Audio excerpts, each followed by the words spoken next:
பஞ்சகாலத்துல எலியாவை காகங்கள் கொண்டு போஷிச்சு முடிச்ச பின்பு ஏன் தேவன் அவரை ஒரு விதவை மூலமா பராமரிச்சார்னு உங்களுக்கு தெரியுமா? அதுவும் சாரிபாத் ஊர்ல. இதோட பின்னணி ரொம்ப சுவாரஸ்யமா இருக்கும். This is beyond the verse episode 6. சீதோன் தேசத்தோட எல்லைப்புறங்கள்ல இருந்த ஒரு ஊர் தான் சாரிபாத். அந்த காலகட்டத்துல ஒரு குடும்பத்துக்கு எல்லாம் ப்ரொவைட் பண்ற ஒரு ஆண் இறந்த பிற்பாடு அந்த விதவை மனைவி சமுதாயத்துல ரொம்ப மோசமான ஒரு உதாசீனப்படுத்தப்பட்ட வாழ்க்கையை தான் வாழ்ந்தாங்க. விதவைகளுக்கு சமுதாயத்துல மரியாதை இருந்ததில்ல. யாரும் நல்ல காரியங்களுக்கு அவங்கள கூப்பிட மாட்டாங்க. அவங்கள எல்லாரும் வெறுத்தாங்க. சோ அப்போதைய பழக்கம் என்னன்னா, கணவனை இழந்த விதவைகள் தேசத்துல தங்கக்கூடாது. மாறாக அந்த நாட்டோட ஒதுக்குப்புறமா இருக்கிற எல்லைப்புறங்களில இருக்கிற ஏதாவது ஒரு ஊர்கள்ல தான் தங்கணும். தங்களோட மீதி வாழ்க்கையை அவங்க அங்கதான் கழிக்கணும்.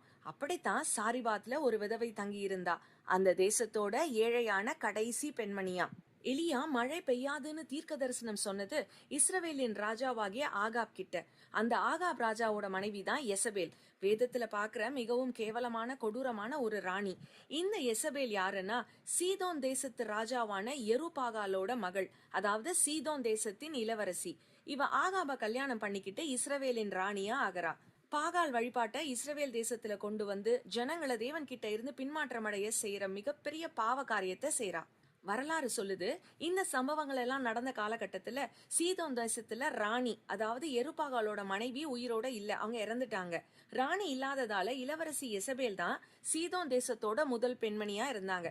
அதாவது ஃபர்ஸ்ட் லேடின்னு சொல்லுவோம் இல்லையா, அப்படி. பிசாசு தன்னோட வேலைக்கு சீதோன் தேசத்தோட முதல் பெண்மணியான எசபேலை தெரிஞ்சுக்கிட்டான். ஆனா என் தேவன் எப்படிப்பட்டவர் தெரியுமா?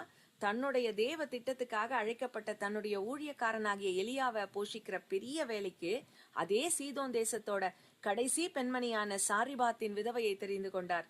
இதுதான் நம்ம ஆண்டவருக்கு மகிமை. பஞ்சகால முடிய மட்டும் அவள் எலியாவை போஷித்தாள். Interesting, right? இன்னைக்கு ஒருவேளை நான் எதுக்குமே தகுதி இல்லை, நான் வேஸ்ட், நான் யூஸ்லெஸ், என்னால எதுவுமே முடியாது, எனக்கு எதுவுமே தெரியாதுன்னு சொல்றீங்களா? ஒரு சாரிபாத்தின் விதவையை கொண்டு தன்னோட தேவ திட்டத்தை நேர்த்தியாய் செய்த என்னுடைய தேவன் உங்களை தன்னுடைய வேலைக்கு அருமையாய் பயன்படுத்துவார். அடுத்த எபிசோட்ல வேற ஒரு வேத பின்னணியோட மீண்டும் சந்திப்போம். இந்த மெசேஜ் உங்களுக்கு யூஸ்ஃபுல்லா இருந்தா மத்தவங்களுக்கு ஷேர் பண்ணுங்க. ஆமென்.